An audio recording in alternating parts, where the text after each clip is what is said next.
Boa noite, paz do Senhor. Bem, pessoal, graças a Deus por mais uma quarta-feira, amém? Lembra que eu comentei do primeiro grande império mundial, Babilônia, que dominou, escravizou Judá. Aí depois veio o império Medo-Persa, que daí liberou o povo para voltar para sua terra. Depois entrou o império grego com a cultura grega, a língua grega, que dominou por muito tempo.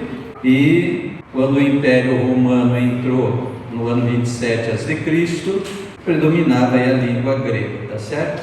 Aí nós estamos falando então das traduções bíblicas, né? E daí nós estamos falando ali da tradução em inglês. E falamos ali então da primeira, número 1, versão de John Wycliffe.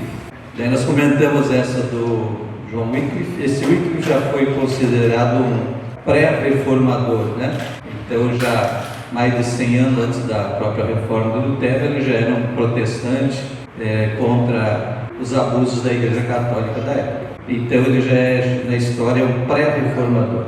Aí veio, então ele fez a tradução da Vulgata Latina, né, a versão Vulgata Latina, que foi a Bíblia da Igreja Católica por cerca de 1000 anos, né? E ele fez a tradução em inglês. Veja que isso foi antes da invenção da imprensa, então já era uma tradução manuscrita, né? Wycliffe fez para o inglês. Aí a versão do William Tyndale, de 1537, aí já tinha imprensa. Lembra que a imprensa inventada pelo alemão Gutenberg foi em 1456 que ele imprimiu a primeira Bíblia em latim, a Vulgata Latina, aquela, né?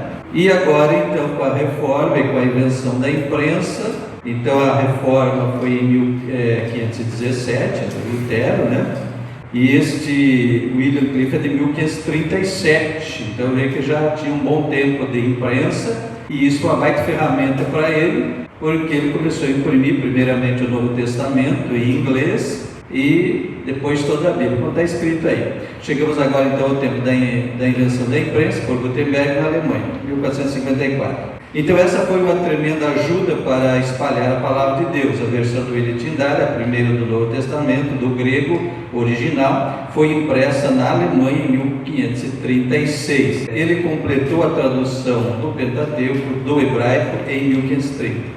E seguiu traduzindo os demais livros do Velho Testamento, antes do seu martírio em 1536, e deixou seu amigo João Roger para completar essa obra, né? Então a Bíblia inteira foi impressa em inglês em 1537.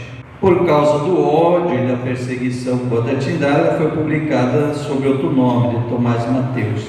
Então o homem se tornou também mais um mártir da causa. Esses dados históricos na página seguinte, como eu disse das outras vezes, é dever de casa para vocês lerem essas informações extras aí, tá bom? As demais traduções, depois ali item 3, versão autorizada, tradução dos idiomas originais por 47 eruditos ingleses, sob o auspício de James I, em 1611. Essa versão usada até hoje na Inglaterra e traduzida para o português, que já falei semana passada, King James, né? Vem dessa versão aí.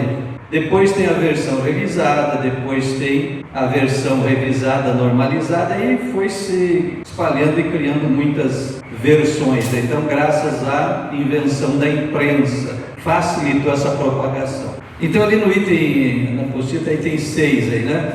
Começa as versões da Bíblia em português. Claro que, primeiramente, lógico, tudo começou lá na Europa, então começou lá para Portugal, né? Para depois ir para o Brasil. Então, ali, as primeiras porções da Bíblia publicada em português data de 1495, quando a dona Leonor, esposa do rei Dom João II, fez publicar em Lisboa uma tradução da vida de Cristo, a qual incluía o Evangelho de Mateus. Então, vejam que eram partes, ainda não era a Bíblia completa, era em partes, né?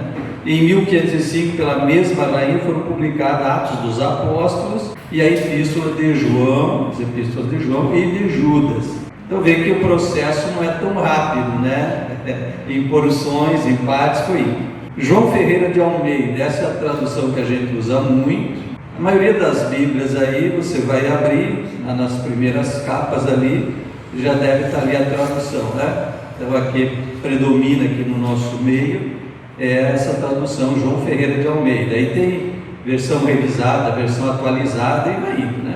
Então a João Ferreira de Almeida traduziu quase todo o Velho Testamento, isto é, desde o livro de Gênesis até o livro de Ezequiel, capítulo 48, verso 21, sendo o restante completado por um grupo de missionários. E o Velho Testamento, tradução Almeida, foi publicado em 1793 e foi publicado o Novo Testamento, traduzido pelo padre Antônio Ferreira de Figueiredo. Então ele chama a versão de Figueiredo.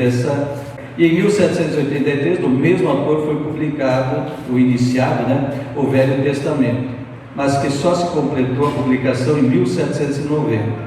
E em 1819, na Inglaterra, foi publicada a Bíblia completa, a versão Almeida, como eu disse, a mais usada até hoje aqui no nosso meio. Em 1821 foi publicado também em um só volume a versão do padre Figueiredo. Mais recente, pois data de 1917, é a versão brasileira, publicada sob os auspícios da Sociedade Bíblica Americana e Britânica. Há ainda outras traduções menos conhecidas, porém sem a mesma aceitação. E a versão do padre Matos Soares, tradução da Vulgata, em 4 volumes, foi publicada em 1948. Essa versão também é muito comum na Igreja Católica, tá? Matos Soares, uma versão importante da Igreja Católica. E o Novo Testamento, sistema Braille, que a Sociedade também já lançou, né? Então, para quem tem problema de visão, 7 volumes grandes, obra recente também, então, da Sociedade Bíblica. E a primeira Bíblia, curiosidade, a primeira Bíblia impressa no Brasil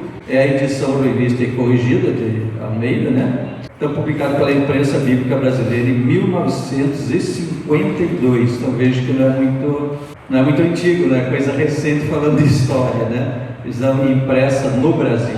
E aí, então, vinha de fora, né? Então, essas curiosidades de traduções, bastante resumido aqui, coisas que envolvem muita história. Como nós falamos da invenção da imprensa, como isso também é importante, a gente vê as coisas, a história secular. Não tem como tu desvincular uma coisa da outra. Então, fatos históricos tem muito a ver com essas questões todas, né? Então, vê que a invenção da imprensa, o cara inventou uma coisa lá, sem pensar em Bíblia, vamos dizer assim, e veio ser útil para imprimir a Bíblia e ajudar em tudo. Então, essas coisas curiosas, certo? É importante a gente se situar um pouco nesses dados históricos que ajuda a gente na compreensão. Então, se Deus quiser, a próxima matéria nós vamos tratar da hermenêutica, as regras de interpretação, e é importante ver que ela envolve todas essas coisas. Então, por exemplo, você falar de Idade Média. O que é a Idade Média? É um período de 1000 anos, que vai do século V ao século XV, chamado período das trevas, escuridão, período em que a igreja mergulhou na idolatria, no paganismo, na série de coisas. Aquela igreja primitiva, apostólica, da igreja dos apóstolos, foi mais ou menos 3 séculos. Do 4º século em diante, ela começou a decair espiritualmente, tudo, e virou nessa questão. Então, a igreja da Idade Média é aquela igreja que eu não dava mais para dizer que era aquela igreja dos apóstolos, porque entrou o paganismo nessa Idade Média toda. Então, é chamada Idade das Trevas. Então, vai do século IV ao século V ao século XV, tá? 1000 anos de história. Ali eles dividem alta e baixa Idade Média, tá? A alta Idade Média do século V ao século X e a baixa do século XI ao XV. Século XIII, pré-reforma, começam as ideias, fere as ideias protestantes, reclamando contra a Igreja Católica, os abusos, o paganismo e tudo mais, coisas que não tinham mais a ver com o cristianismo. Do século XIV ao século XVI, na história é o chamado período do Renascimento. Veja que isso coincide com a data da Reforma. Então tem muita coisa que a gente atribui. O movimento da Reforma trouxe escolas, trouxe desenvolvimento econômico, mudou a ideia que tinha da Idade Média. Então mudou toda essa mentalidade, trazendo direito para o povo, reivindicando outras coisas, crescimento, várias coisas culturais. Então não é à toa que coincide isso com a Reforma, que já havia desde o século 13º, para o 14º século ali já esse movimento vinha nascendo. Não é uma coisa que explodiu na hora, deu mais de 100 anos de veio amadurecendo essa reclamação até que explodiu a reforma, o protestantismo, tá? E ela trouxe muitos benefícios, tá? Então esse período aí da reforma, que a data é 31 de outubro de 1517. Então do século XVI ao XVII acontece a chamada Contra-Reforma da Igreja Católica. Foi uma reação contra a reforma protestante. Então a Igreja Católica tentou revitalizar algumas coisas, modernizar algumas coisas, desenvolveram frentes missionárias, surgiu os jesuítas, né? A Companhia de Jesus, se espalharam pelo mundo tentando conter o protestantismo, ganhar gente para o catolicismo. Foi uma ação então contra, por isso foi chamado Contra-Reforma, uma reação, né? Só que nesse período eles voltaram a trazer a chamada Inquisição, ou Santa Inquisição, que já tinha na segunda metade da Idade Média, aquele tribunal católico que prendia os tais hereges, né? Quer dizer, quem não concordava com a Igreja Católica era herege, né? Então mataram cientistas, pesquisadores, porque discordavam de algumas coisas. Quer dizer, a Igreja Católica mandava na ciência também. Então aí, nesse período da Reforma, voltou ou reativaram a tal Inquisição de novo, Santa Inquisição, para prender, martirizar, matar os que eles consideravam os hereges, né? Então o protestantismo, a partir do início do século XVI ali, traz esse crescimento. Aí no século XVIII, um período da história chamado Iluminismo, período das luzes, que as coisas se voltaram para a pessoa, crescimento, inteligência, filosofia e tudo mais, que desenvolveu o que é chamado período das luzes, que na Idade Média era o período das trevas, né? O Iluminismo, o que foi isso? No século XVIII, lembra que a reforma aconteceu no início do século XVI, então ela trouxe essa grande evolução. A Igreja Católica reagiu com a Contra-Reforma, tentando também, de certa forma, melhorar, crescer, desenvolver, e tentando frear o protestantismo que surgiu, né?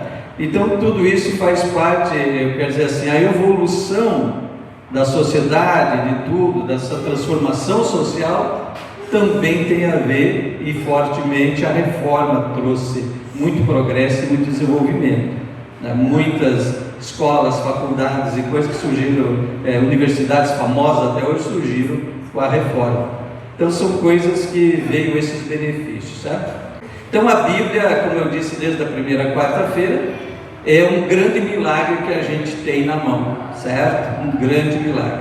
Então, passando por todas as peripécias desse tempo todo, de perseguições, catástrofes, guerras e tudo, e subsistiu, Deus preservou, e está nas nossas mãos aí esse grande milagre.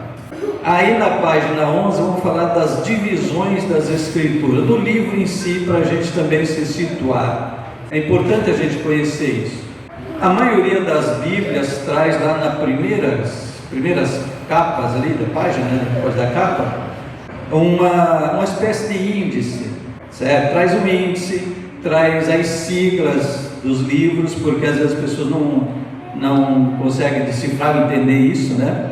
Algumas Bíblias traz na beirada assim um índice também que facilita, né? Outros traz lá na capa, e também as siglas dos livros para entender. O nome sempre é 2 letras. Então isso ajuda a gente a entender um pouco.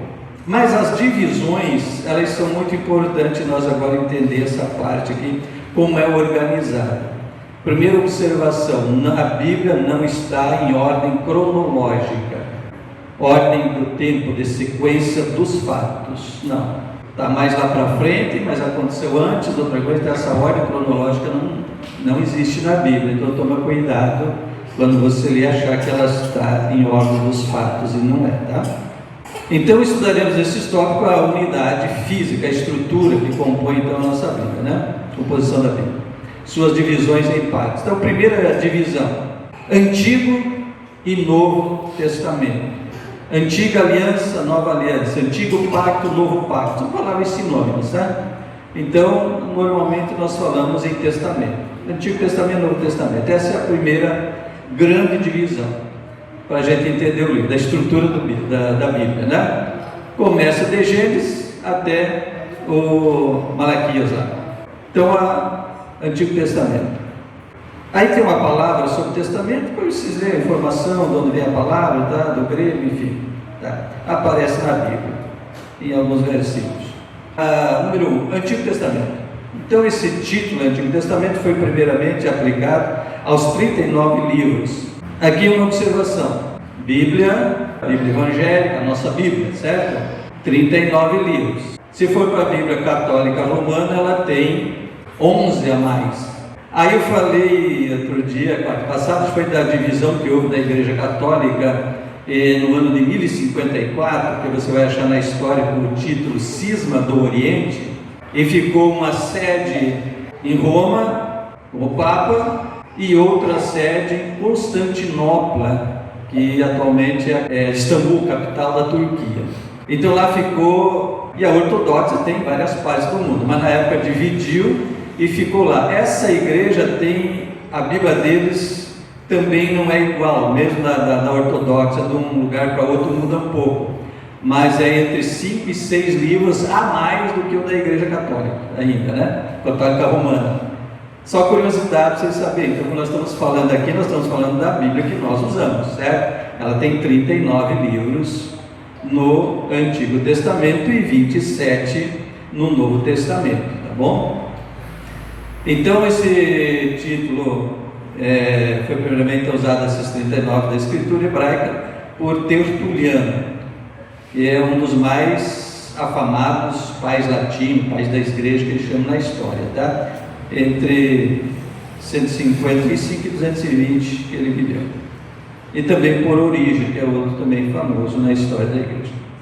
Então, na primeira divisão principal, temos aí esse chamado Antigo Concerto, que a gente falou aí, né? Também chamado Pacto ou Aliança, que eu já falei. Que veio pela lei feita no Sinai com os descendentes de Jacó. Eu botei aqui, ressalto aqui, descendentes de Jacó. Eu falei, não sei se na primeira ou na segunda quarta-feira, claro, a gente fala, e o judeu, ele tem aquele grande orgulho de dizer assim: nós somos filhos de Abraão. A Bíblia chama Abraão pai daqueles que têm fé. Então o judeu, que precisava muito a genealogia, eles tinham aquele orgulho de dizer: e nós somos filhos de Abraão. Realmente são, só que não são só eles. A aliança aqui foi feita, descendente de Abraão, mas os descendentes de Jacó, porque Abraão teve outros filhos, né? Teve primeiro com Agar o Ismael, quando veio os ismaelitas. Jacó tinha um irmão gêmeo chamado Esaú, aquele que rejeitou a primogenitura e negociou com Jacó. Também teve uma grande descendência. A aliança do Antigo Testamento foi feita com os descendentes de Jacó. Jacó teve 12 filhos, que se tornaram os 12 cabeças, os 12 patriarcas das 12 tribos que formaram a nação.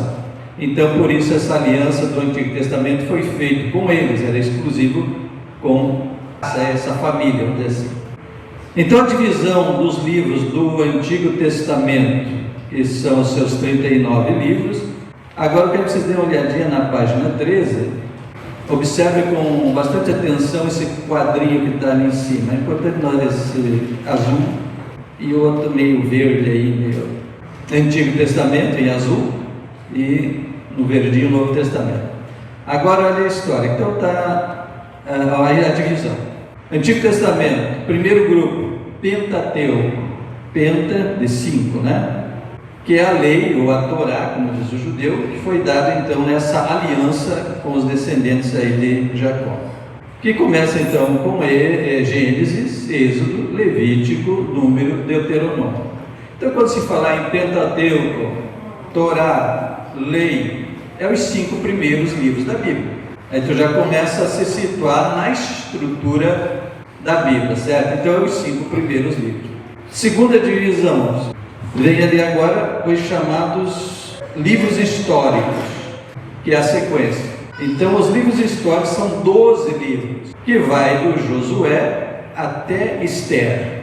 Então, Josué, Juízes, Ruth, 1 Samuel, 2 Samuel, 1 Reis, 2 Reis, 1 Crônicas, 2 Crônicas, assim vai. Uma coisinha de gramática também curiosa. Crônicas, a gente diz primeiro Crônicas, porque é livro. Quando vai para o Novo Testamento é carta, diz 1 Coríntios, 2 Coríntios. Antigo Testamento se diz primeiro, porque é livro. 1 Reis, 2 Reis, 1 Crônicas, 2 Crônicas, que é o primeiro livro das crônicas, o segundo livro. Só curiosidade, coisa de gramática, aí a gente não é perfeito. Em gramática o português é complicado, a gente tropeça toda hora na gramática, tá? Mas aquilo que a gente pode se acertando, a gente vai se acertando, tá? Então, o segundo grupo no Antigo Testamento são esses livros históricos. Por quê? Porque eles envolvem muita história. A Bíblia não é um livro de história, certo? O que eu falei no outro dia? Que a Bíblia é o quê? A Bíblia é a palavra de Deus, mas ela contém história, certo? Porém, ela não é um livro preocupado com a exatidão de história, datas, né? Até porque não tinha um calendário exato da época, então as datas é mais complicado. Então o foco dela não é a história, mas o espiritual. O que eu ressaltei? A Bíblia tem um personagem central que é Jesus Cristo, e tem uma mensagem, um alvo principal, central, que é a nossa salvação, a restauração do ser humano. Por isso outras coisas não é levado tanto em... E os incrédulos pegam então alguma coisa e dizem, a Bíblia tem erro aqui, tem erro lá e tal. E às vezes são nomes diferentes, porque na história secular eles dão um nome a regiões ou a reis, às vezes diferente do que aparece na Bíblia. Não é erro, maneiras diferentes de se tratar apenas, tá? Então os livros históricos vão tratar de um longo período da história de Israel, falando aí no período dos juízes, que aconteceu logo após eles conquistar a terra prometida, né? Se estabeleceu o período dos juízes. Então ela vai relatando a história do Josué, que foi o grande conquistador ali, né, da terra, e se estabeleceu o período dos juízes, depois veio a monarquia com os reis, tá? Então ele vai relatando tudo isso aí, os bons e os maus exemplos. Outra coisa que a Bíblia é justa nessa questão. Por exemplo, muito comum a história de Davi. Homem, o próprio Senhor disse, segundo o coração de Deus, mas quando ele pecou, a Bíblia também relatou o pecado dele, os escritores, né? Sem problema. Então entender essa divisão é importante, porque agora, veja, o terceiro bloco é chamado livros poéticos.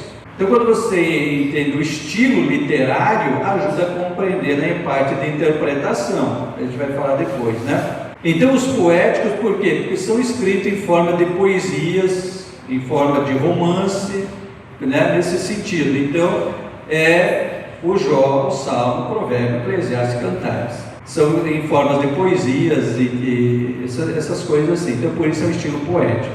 Outra coisa curiosa é que, por exemplo, nós, na nossa cultura atual, o escritor vai escrever um romance, por exemplo, alguma coisa, ele enfeita, ele cria todo um cenário, porque num filme, por exemplo, eles criam a arte no filme e faz todo o enredo. No livro não, mas daí no livro, para a pessoa imaginar, eles começam a descrever, né? Ah, porque se é uma sala, escrever uma sala, tinha luz assim, não sei o que, tinha arranjo de flor aqui, tinha não sei o que.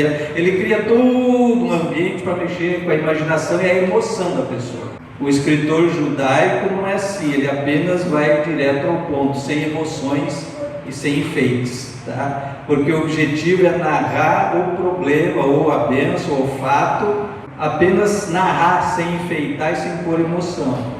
E esse é um dos conflitos que a gente tem com o nosso sistema de hoje, que nós adoramos aquelas pregações bem incrementadas, bem enfeitadas, com coisas lindas, que mexem com a emoção. Nós gostamos do evangelho romântico, né? Sentimentalista. É tudo, né? Aí vem o camarada, pela vez, né? Contou a história da viva pobre, que deu a última moeda, fez todo mundo chorar, levou relógio, levou aliança, levou tudo de presente do pessoal. Teve um que deu até o cavalo que estava com a charreta na porta, deu para o fregador. Deram aliança, deram tudo, né? Porque as pessoas adoram emoções, não faz por emoção, faz pela razão. Então a Bíblia é assim, ela é do estilo judaico, direto ao assunto, na letra, fria, sem enfeite, sem apelar para emocionalismo, coisa, apenas conta o fato. Quando foi benção, quando tropeçou, contou a história e não fica enfeitando e apelando, entendeu? Então você entendeu o estilo literário, é isso. Então começa com o primeiro bloco Pentateuco, segundo bloco livro histórico, terceiro bloco os poéticos e depois vem então os profetas. E o salmo ali não se diz capítulo, é número, né? Exato. Os salmos é uma coletânea de cânticos. Então não é correto a gente dizer salmo capítulo tal. É salmo de número tal. Livros proféticos ou os profetas, tá? Nessa questão também tem uma divisãozinha entre profetas maiores e profetas menores. Profetas maiores ou menores não pela importância do seu escrito, mas sim pelo volume, simplesmente. Então, isso ajuda a se situar. Então começa com Isaías, Jeremias, Ezequiel e Lamentações de Jeremias, que também parece um livro pequeno, mas é do próprio Jeremias, e Daniel. Então pega esses livros aí chamados profetas maiores, e depois entra então os profetas menores.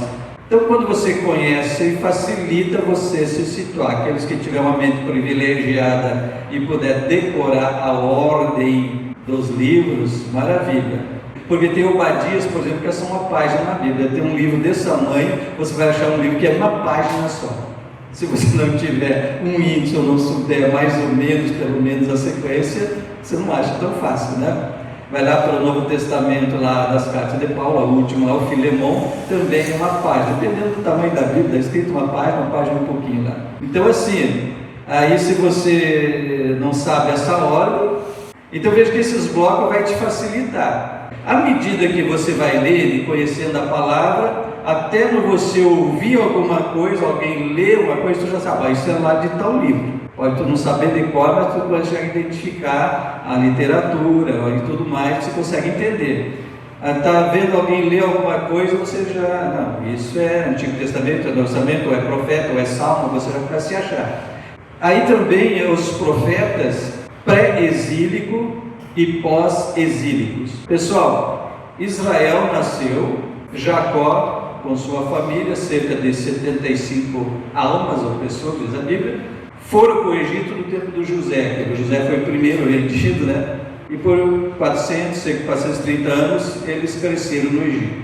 Então esse é o ponto marcante, quando Israel nasce.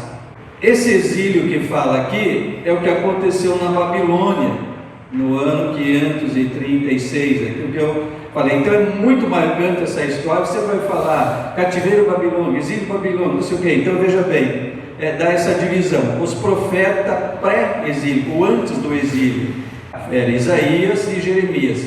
Jeremias foi o que profetizou muito sobre a questão do cativeiro para Judá. Eu falei numa das quartas-feiras passadas, que o reino do norte, quem é que está lembrado dessa história? Talvez algum não está bem, né? Porque o Israel, ele foi um reino único durante o reinado do primeiro rei Saul, depois Davi e depois Salomão. Então, desses três primeiros reis, curiosamente, 40 e poucos anos de reinado cada um. O reino era um só, Israel. Depois o filho do Salomão dividiu o reino em dois. Ficou o reino do norte, Israel, o reino do sul, Judá. O reino do sul era Judá e Benjamim, duas tribos só. Ficaram no reino do sul, em Judá, capital Jerusalém. As outras 10 tribos ficaram no norte, capital Samaria. E aconteceu aquela história que eu falei, que Síria, a gente tem Síria e Assíria, então a gente não falar, fica bem, então fala Síria. Escravizou, dominou o Israel, o norte, foi depois daquela mistura surgiu o samaritano, que o judeu, os outros judeus que estavam não consideravam mais, mas qual é o judeu que voltou do exílio, esse exílio da Babilônia dos 70 anos, entra a história do Daniel, aquela coisa toda. Então, esses profetas antes do exílio, pré-exílio, o Isaías, o Jeremias, o Oséias, o Joel, o Amós, o Jonas, o Miqueias, Naum, Abacuque e Sofonias. Por que esse aqui ajuda? Você vai entender que muitas dessas profecias estavam se referindo àquela escravidão, àquele cativeiro. Então vai te ajudar a entender isso. Aí durante o exílio, teve o Ezequiel. Interessante que o Ezequiel era de sacerdote e ele estava sendo preparado para ser um sacerdote. Só que nesse meio a Babilônia vem, destrói o templo, destrói tudo e ele Como é que é ser um sacerdote sem templo? E ele vai para o cativeiro e lá Deus levantou ele como profeta. Então, durante o exílio, o Daniel era profeta dentro do palácio, porque ele foi servir diretamente ao rei, entre os sábios. Então Daniel ficou no palácio. E o Ezequiel, Deus o levanta como profeta no meio do povo cativo, lá perto do rio, nas terras onde eles ficaram, o povo morando, né, que foi levado escravo para lá. Então Ezequiel era o profeta entre os cativos e Daniel dentro da corte real.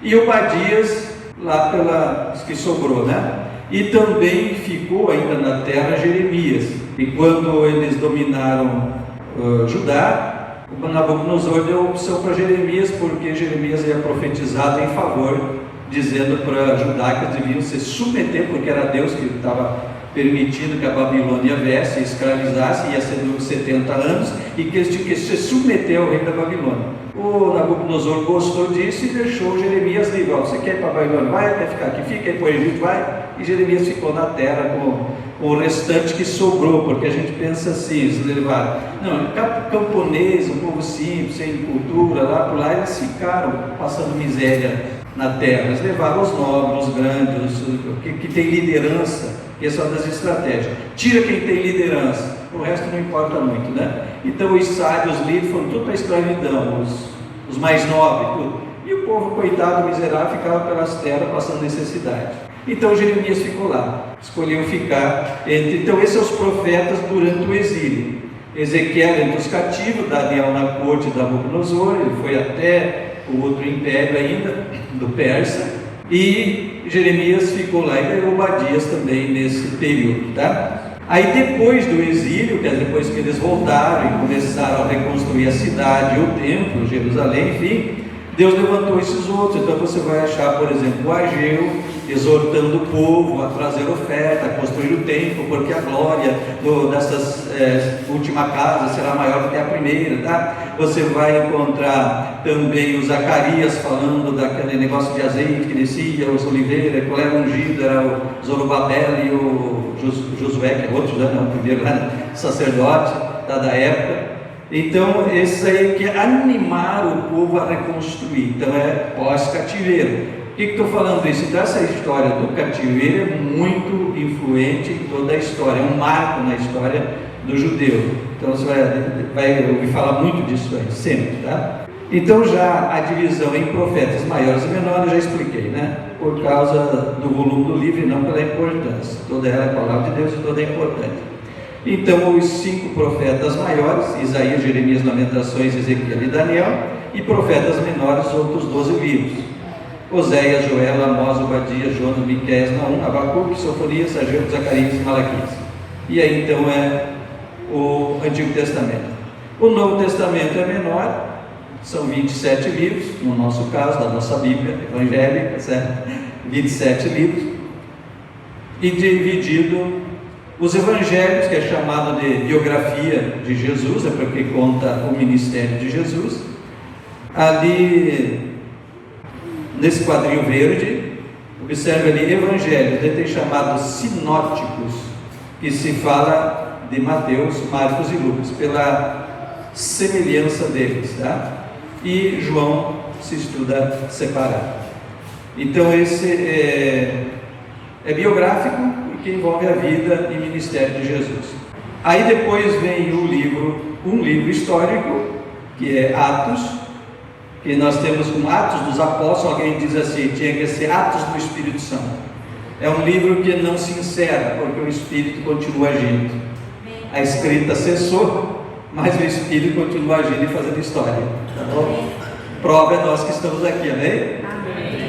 Então diz que teria que ser Atos do Espírito Santo, não dos Apóstolos, porque é o Espírito Santo atuando na igreja, através da igreja. Então ele é um livro histórico, porque ele conta o nascimento da igreja. Então Jesus reuniu aquele grupo, fazia aqueles milagres, dava aquele povo, aquela multidão, deixou os 12 apóstolos preparados para a liderança, com exceção daquele que se suicidou-se a si mesmo, né? O Judas. Mas daí então o Senhor Jesus deixou então os preparados, e no dia de Pentecostes diz que tinha cerca de 120 mandamentos de pergunta, e aquela multidão que seguia Jesus. 5.000 receberam pão e peixe, mas lembra que depois daqueles 5.000, no outro dia Jesus deu um sermão para eles e disseram: vocês vieram aqui atrás de mim por causa do pão e do peixe, não por causa do sinal, a revelação de Deus, né? Então muita gente abandonou. Então no dia do Pentecostes tinha 120 irmãos orando, que receberam, e ali nasceu a igreja, debaixo da unção do Espírito, e dali começa toda a história. Então por isso o Atos é um livro histórico desses primeiros momentos da igreja. Então depois vem as epístolas, tá? Que elas são 21 epístolas, e curioso é que 13 dessas epístolas é de Paulo, tá? As epístolas, elas são a parte da doutrina da igreja, porque você imagina, até Cristo era o Antigo Testamento e as tradições judaicas. Lembra que eu falei da Torá e do Talmud, o livro da tradição oral judaica, que é o que vigorava e governava, e a igreja nasceu com os judeus dentro de tudo isso. Mas como sai do judaísmo e começa, as dúvidas eram muitas, e aí foi a missão única dos primeiros 12 apóstolos. Por isso que esses que se dizem apóstolos hoje não têm, jamais vão ter a mesma missão dos 12 primeiros, porque esses tiveram a missão de trazer as revelações de Deus e dar a parte doutrinária que se tornou o fundamento da igreja. Então essa foi uma missão única dos primeiros 12 apóstolos. A Bíblia fala do ministério apostólico, fala, mas jamais terão a mesma autoridade de mudar fundamentos ou impor doutrinas na igreja. Isso jamais. A Bíblia não pode mais ser mudada, ela fechou, certo? Então as cartas são dos apóstolos, aí, e elas vêm trazendo toda uma doutrina, a parte doutrinária para a igreja. Então as dúvidas iam surgindo, os problemas iam surgindo, e os apóstolos tinham que dar as respostas e as instruções, e essa é que eles traziam por revelação e inspiração de Deus, como eu falei semana passada, que eu expliquei o que é a revelação, inspiração e iluminação. Então os apóstolos primeiros tiveram essa grande missão de formar essa base doutrinária para a igreja. Então tudo aquilo que é doutrinário está lá. Claro que Jesus foi muito forte na doutrina. Se você pegar o Sermão da Montanha, Mateus capítulo 5, 6 e 7, é uma das doutrinas mais severas, que alguns dizem que é quase impossível. Se não tivesse uma ajuda do Espírito Santo seria, né? É uma doutrina muito forte. Então você pega ali esse Sermão do Monte, vai ver que a doutrina que Jesus deu, e ele vai fazendo uma comparação. Ouviste o que foi dito, antiga aliança, assim, assim. Eu, porém, vos digo isso. Quer dizer, ele mudou a lei, conforme a carta aos Hebreus, e conforme o próprio Moisés profetizou, disse: o Senhor vai levantar um profeta do meio de vós, e a esse vocês devem ouvir. E Pedro, no sermão dele em Atos, disse assim: quem não ouvir esse profeta será exterminado do vosso meio. Então Jesus é o único que teve o poder de vir e mudar a lei, fazer a transição do antigo para o novo, e mudando todo o foco doutrinário. Então, embora a gente tenha as raízes lá, mas toda a doutrinação da igreja é Novo Testamento. Na realidade, as pessoas acham que o período do Velho Testamento era mais, que o período do Novo Testamento é mais fácil que o Antigo. Mas na realidade, quando Cristo veio, Cristo elevou a doutrina num nível muito maior de exigência do que no nível anterior. Pelo menos esse é o entendimento que eu tenho. Quando a gente pega esses princípios que Cristo começou a trazer da nova aliança, o entendimento que traz é que Cristo elevou esse princípio. Aqui a gente vai estar entrando numa outra matéria, a parte doutrinária da igreja. Então aí a gente está entrando em outro assunto, tá, gente? Realmente Jesus disse assim: se alguém matar alguém, então ele devia ser morto, pedreiro. Eu, porém, vos digo: se você odiar o seu irmão, não precisa matar. Mas se você já é culpado, como se tivesse matado. Por quê? A nova doutrina de Cristo é o seguinte: não é o ato em si o pecado. O pecado é a intenção do coração. Então diz ele assim também, aquele que quando fala em não cobiçarás, engraçado que o pessoal só pensa em mulher, né? Mas você olha o mandamento do Antigo Testamento: não cobiçarás os bens do teu próximo, nem a mulher, nem o boi, nem o cavalo, nem o carro, nem a geladeira, nem a TV, nem a casa do teu, não cobiça. Esse cobiçado é tu querer tirar para você. Não é só porque achou, o cara tem uma casa linda, tem um carrão ali, tá, achou lindo. Isso não é cobiçar. Agora dizer, eu quero para mim, esse é a cobiça, né? Então o que Jesus disse? Não está escrito assim? Lei antiga. Se você falou a questão do adultério, se adulterar, era apedrejado, se era com a mulher. Eu, porém, vos digo, se você olhar, não só olhar, mas intentar, quer dizer, assentou no coração. Lembra da outra passagem que disse assim, não é o que entra na tua boca, Coraína, mas o que sai da sua boca, o que sai do que está no coração. Então o pecado está na intenção do coração, mesmo que ele ainda não tenha praticado o ato, mas se ele admitiu no coração em fazer, é a mesma coisa que já tivesse feito, está em pecado, entendeu? Admitiu o pecado no coração. Vê que o pecado não está no exterior, está no interior, na intenção de fazer. Então a pessoa planejou, vou pegar uma arma, vou lá e vou matar fulano, já está em pecado. Ele não matou ainda? Não, mas ele assentou no coração em fazer, já está em pecado. É isso que Jesus está dizendo. Então aí eram muitas e muitas dúvidas que tinha a igreja, que estava nascendo, saindo do sistema judaico e entrando para um novo sistema. Então as interrogações e as dúvidas eram muito. Até a questão que as mulheres começaram a ter mais oportunidade na igreja. Aí surgiu aquela outra dúvida, quando Paulo disse, eu não permito que as mulheres falem na igreja. Já pensou se nós fosse proibir as mulheres de falar hoje? Da igreja? Mas por quê? Um problema local e cultural, porque até então as mulheres eram de segundo plano e começaram a ter oportunidades, não eram participavam do negócio, da cultura, não era nada, então não sabiam de nada do que rolava. Agora estavam participando das reuniões, dos cultos, então era um monte de blá blá blá dentro da igreja. O que é isso? O que é aquilo? Vocês estão muito quietinhos aqui hoje, tá? Mas aqui eu perguntava, mas o que é isso? O que é aquilo? Então virava uma confusão, Paulo, fique quieto, pergunta para o seu marido em casa, para não virar em confusão. Daí eu vou pegar disso e dizer que hoje uma doutrina na igreja tem várias coisas. Então eram essas muitas dúvidas que iam surgindo e que eles perguntando, eles tinham que escrever cartas e resolver os problemas e dar as doutrinas. Então as cartas elas são doutrinárias, tá? As cartas ou epístolas, tá? Sinônimos. Elas são doutrinárias, elas dão todas as diretrizes para a igreja. Então busque aí. As raízes vêm de lá do Antigo Testamento. Então, por exemplo, nós temos uma implicância tem com a gente, os adventistas, na questão do sábado. Então, se você olhar, como falei da outra vez, os 10 mandamentos é um resumo da lei, esses 10 mandamentos você vai achar repetido, com exceção do sábado. O sábado não acha referência no Novo Testamento repetindo a guarda do sábado para a igreja, não existe. Embora o adventista faça manobras daqui e dali para tentar explicar que o sábado é válido para a igreja, nos moldes judaicos, não tem. Mas as outras você vai encontrar. Por exemplo, o primeiro mandamento, que é não ter outros deuses, você vai encontrar mais de 50 referências no Novo Testamento. Então essas diferenças existem. Então por isso as cartas elas são doutrinárias. 21 cartas, tá? Então 13 do apóstolo Paulo. Aí se divide algumas coisas, cartas eclesiásticas escritas às igrejas, que são 4, Romanos, 1, 2 Coríntios, Gálatas. Gálatas, a gente diz porque as cidades da Galácia, todas as Gálatas. Filipenses era para a cidade de Filipos. Tessalonicenses, para a igreja da cidade de Tessalônica. Então as cartas paulinas, 13, cartas eclesiásticas, ou seja, para a igreja, que são 4. Epístolas da prisão, aquelas que Paulo escreveu quando estava em prisão, tá? Está aí a lista. Cartas individuais ou pastorais para Tito e Timóteo.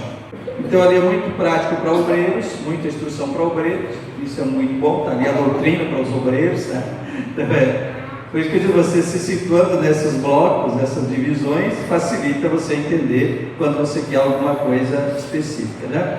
Carta escatológica, que são as 1ª e 2ª Tessalonicenses, que elas falam muito da volta de Cristo, as coisas. Coletiva, Hebreus, foi escrito para o povo, não para a igreja numa cidade. Afirmo que talvez sejam os hebreus, os judeus estavam espalhados pelo Império Romano, e essa carta foi escrita para todos eles, tá? Então, coletivo. E universais, dirigida a todos individualmente, que são 7. Tiago, 1ª e 2ª Pedro, 1ª e 2ª e 3ª João e Judas. Esse Judas é o irmão de Jesus, não é o Iscariote. Iscariote, segunda tradição, se matou, tá? E não deixou nada escrito. Esse Judas e também esse Tiago, que aparece aqui da Epístola dos Irmãos de Jesus Cristo, tá? E profético é o Apocalipse, que é profético, escatológico, enfim, né? Porque dá para muita coisa para acontecer. Então essas divisões, elas são de extrema importância. A divisão da Bíblia em livros, capítulos e versículos, tá? Primeiro, os livros. Então a divisão da Sagrada Escritura em livros, capítulos, versículos e parágrafos, nada tem a ver com a inspiração da Bíblia, não são dos tempos em que ela foi escrita, isso é bom saber, tá? Em nossa Bíblia, de 39 livros do Velho Testamento e 27 do Novo Testamento, ao todo 66. Esses livros não se encontram arranjados em ordem cronológica, que eu expliquei de começo, tá? E as diferenças do número de livros para nós, para os católicos, enfim, tá? Capítulos da Bíblia. Os capítulos, então, da Bíblia, ali, página 14, letra B, acharam aí? Então você imagina a Bíblia, que eu falei na outra semana também, escrita em rolos de pergaminho ou papiros, né?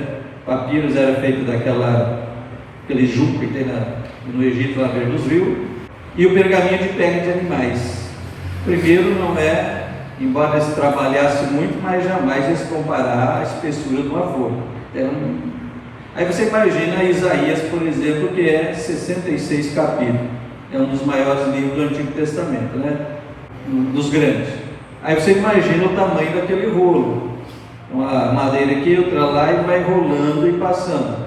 E daí era um texto corrido, e o hebraico lá, na época era escrito da direita para a esquerda, então tinha que botar em cima do balcão, da mesa, ou do púlpito lá, e ir rolando aquele livro, que não tinha divisão, um texto corrido. Isso é original da Bíblia, é assim, nesses rolos, um texto só corrido, então não tinha. Então imagina tu te situar, localizar uma passagem, alguma coisa que ia ver. Então era uma sequência, um texto, não tinha divisão nenhuma. Então veja bem, a divisão em capítulos só aconteceu no ano de 1250 depois de Cristo, a era atual, 1250, tá? No ano de 1250 a Bíblia foi então dividida em capítulos pelo cardeal e estudante das Escrituras, Hugo. Isso ele fez com o propósito de uma concordância latina. Então a divisão, embora muito conveniente para a referência, às vezes está longe de serem realmente perfeita ou melhor ou bem arranjadas, né? Mas facilitou. Então já dividiu em capítulos. Então facilitou, né? Pegar os escritos de algum profeta e começar e foi fazendo. Então a primeira divisão em capítulo. A divisão em versículo, veja bem aqui, em versículo ela foi feita 300 anos depois da divisão em capítulos, isso em 1560, que ela foi então dividida em versículos. Numa edição da versão importante da Bíblia, apareceu como Bíblia de Genebra, porque foi então preparada pelos reformadores de Genebra, por onde fugiram alguns reformadores por causa da perseguição sobre a rainha Mary. Esta foi então a primeira Bíblia na qual foram usadas letras itálicas para indicar palavras que não estão no original. Isso aqui é outra coisa que algumas às vezes questionam, para pegar as traduções mais tradicionais, que ali você acha uma palavrinha, a letra itálica com a letra inclinadinha assim. Por quê? Dificuldades de tradução, entra nas partes depois de interpretação. Dificuldade de tradução, porque às vezes tem palavras que tu tem num idioma que não tem na outra. Então é uma coisa curiosa. Então existem palavras que tu não tem como traduzir. Então você vai encontrar alguma palavra em itálico para dizer que aquela palavra não tem no original, mas para poder fazer sentido o texto. E aí entra a parte que é tradução e interpretação. E se fizer, mesmo assim hoje for pegar tipo do inglês para o português e fazer uma tradução palavra por palavra, tu vai chegar numa frase que não faz sentido. Então se traduz pelo contexto e não pelo significado em si da palavra. Então aí as dificuldades de tradução que o pessoal também traz hoje, às vezes, mas tal palavra no hebraico pode ter 10 significados, que foi traduzido por um, então se eu mudar, mas aí vai mudar o contexto da história. Aí já estou adiantando lá para interpretações, tá? Então a divisão do versículo aconteceu então 300 anos depois. A divisão em parágrafos, aí já entra a parte gramática, né? Mas é importante porque a gente pega ali na Bíblia, né, separado os parágrafos, cada um às vezes com um título, e tu pega de uma Bíblia para outra, às vezes muda o parágrafo, o título ali, aquele título que é dado ali não tem nada a ver com a escritura original. Então, as pessoas organizaram em capítulos, versículos, organizaram em parágrafos e botaram um título no parágrafo, mas no original, como disse, é um texto horrível, não tem essas divisões. Essas divisões foram feitas com o intento de facilitar. Mas, por outro lado, às vezes dificulta, a gente menos avisado, acha que mudou o assunto. Então, depois das interpretações, vai ver uma coisa que não é bem assim, tá? Então, essas divisões foram feitas depois, em 1885. Uma revisão da versão autorizada em inglês foi publicada e os revisores adotaram o sistema, então, de parágrafos, tá? Bom, pessoal, você vai encontrar algumas curiosidades que não faz muito sentido. Então, o número de capítulo do versículo é exato. Mas aí tem algo que diz, a Bíblia tem tantas letras, tem tantas não sei o que, tem tantas palavras. Hoje tem tantas versões e traduções que é impossível você dizer, a Bíblia tem tantas mil palavras. Mas o número de capítulo de versículo está aqui, isso é fixo. Está aí para informação para vocês. Cânon das Escrituras. A palavra cânon é livros santos, sagrados, enfim, é isso. Então, quando é reconhecido como um livro inspirado, santo, né? Se diz essa palavra. Então é a forma grega da palavra cânon. Aparecem algumas referências na Bíblia conforme está aí. Então a formação é necessário ter alguma coisa. Então foram vários concílios, muita discussão para selecionar e os livros reconhecidos, que fazia parte da tradição judaica, da fé judaica, tudo. Então está aqui algumas explicações ali. Para se formar então um cânon é preciso existir o seguinte: primeiro, nação ou um povo unido por suas instituições religiosas, política, uma literatura sagrada única, nacional, um sistema de fé, conduta, é tudo isso que tem, vê que as nossas raízes vêm do judaísmo, um único sistema. Falei quando Paulo falou que vindo à plenitude dos tempos, Deus enviou seu Filho. Qual era a plenitude? Tinha uma religião, um sistema organizado, uma nação organizada, tinha um império romano que abriu muitas estradas, que facilitou a ida e vinda, a expansão, tinha a cultura, a linguagem grega universal que facilitou. Então tudo isso faz parte da preparação. Então a nação, a literatura, um sistema de fé, um idioma, tudo isso fez parte. A prática de escrever também, a arte, a prática de escrever, livros existentes, então tudo isso forma esse cânon que diz, ou livros sagrados e santos, para ser reconhecido através das autoridades judaicas e dos primeiros, então, ali considerados pais da igreja, tá? E chegaram a essa seleção. E aí é lógico que vai ter os contradizentes, né? Aqui então, essa parte aqui fica para vocês lerem. Podemos constatar, primeiramente, para termos uma revelação completa de Deus. A Bíblia é um livro todo inspirado, já damos ênfase a isso. É necessário termos a revelação escrita, já falei no começo, a importância da Bíblia como livro escrito, Cristo, a palavra viva, enfim, né? Terceira razão, então, os dados de informações para vocês em casa. Cânon do Velho Testamento, também como surgiu, não sei se vocês têm alguma pergunta. O Velho Testamento foi dividido em 3 partes: a lei, os profetas, os escritos, os salmos. Já falamos das divisões. Curiosidades, né? Então, na Bíblia do Antigo dos Judeus, o Velho Testamento, as 3 divisões eram assim. Ali na página 17, fala de livros apócrifos, significa livros não inspirados, que é o caso, ou chamamos cânon, ou livros santos, inspirados, que adotados pelos evangélicos, são esses que nós já acabamos de falar, né? Antigo e Novo Testamento, 39 livros, mais 27, essa é a nossa Bíblia. Aí a exceção, a Igreja Católica adora esse outro livro, que é considerados apócrifo. O que isso significa? Livros não inspirados. É história, tem algumas coisas supersticiosas pelo meio, tem algumas coisas contraditórias, não comprovadas as suas origens, então várias razões que nos concílios de início, primeiro se deixou fora. Então, por isso, esses livros apócrifos não constam na nossa Bíblia evangélica, certo? Por essas razões. Aí também, lá no último item, fala de livros perdidos. É curioso porque a Bíblia fala de alguns livros que ninguém sabe que fim levou. E aí estão algumas referências, por exemplo, Livro das Guerras do Senhor, citado em Números 21:14. Nunca se achou esses livros. Livro do Justo, Josué 10, 13, 1 Samuel 18. Também um livro que ninguém sabe, nunca se achou, né? Se perdeu no tempo. As crônicas do profeta Natan, que também é citado. E esses outros Então são livros que não se tem conhecimento de quando, que fim levou esses livros. Então são chamados livros perdidos, que a Bíblia menciona, mas que ninguém sabe onde está. Bom, disse para vocês então que fica um pouco de dever de casa para vocês aqui, que são informações históricas dentro disso que a gente já falou. O que é importante que nessas nossas 3 quarta-feiras, né? Vocês memorizem, procurem entender. O autor da Bíblia é quem? Deus. E ele usou pessoas para escrever. Então são os escritores. Deus autor, escritores os homens. Quantos escritores? 40. Você vai achar alguém dizendo 41, 42, porque nós vimos que tem alguns livros ali que também não se tem certeza de quem escreveu, tá? Mas, de modo geral, todo mundo afirma que são 40 escritores, tá? 40 escritores. Personagem central da Bíblia? Objetivo da Bíblia?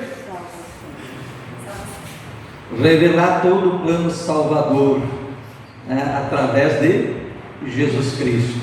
Então isso são coisas fundamentais para nós entender essa finalidade da Bíblia. Procure ver Jesus Cristo em toda a Bíblia.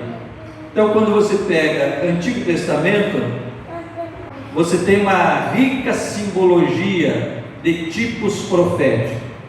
Então quase tudo lá ele vai estar apontando para Jesus. A história do tabernáculo, a história do templo. Por exemplo, o tabernáculo tinha 4 cortinas na entrada do pátio, cada uma de uma cor. Quem é que lembra das cores? Cortina branca, azul celeste, carmesim e púrpura. Aponta para os 4 evangelhos. Aponta para Jesus: púrpura, a cor real; vermelho, sangue; azul celeste; branco, santidade, pureza. Tudo é profético, entendeu? Aí tu entrava, passava o portão do átrio, do pátio. Primeiro objeto: altar do holocausto, sacrifício. Primeiro, altar. Segundo objeto: pia de bronze, onde ele se lavava. Entrava no lugar santo, mesa dos pães da proposição, altar do incenso, que é o candelabro. Passava para dentro do lugar santo, tinha a arca. O que isso formou? A cruz, o símbolo da cruz. Sim.